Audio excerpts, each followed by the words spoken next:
Din vârful moldoveanu până spuma, Mării Negre bate azi inima.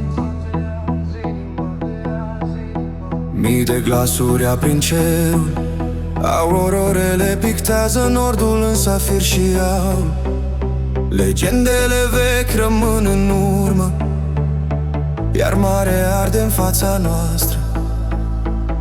Niciun zid nu ne oprește, pășim ca cei căzuți atunci cu fruntea sus.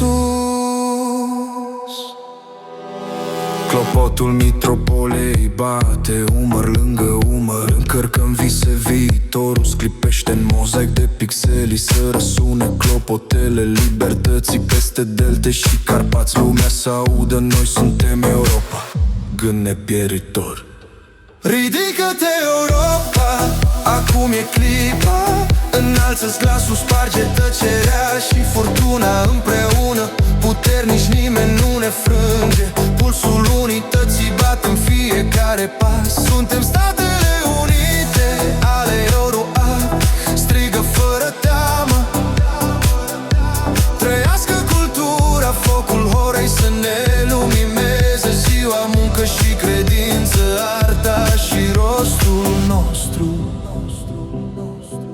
Ascultă basul adânc al mâinii de mâine, aprinzând bronzul statuilor.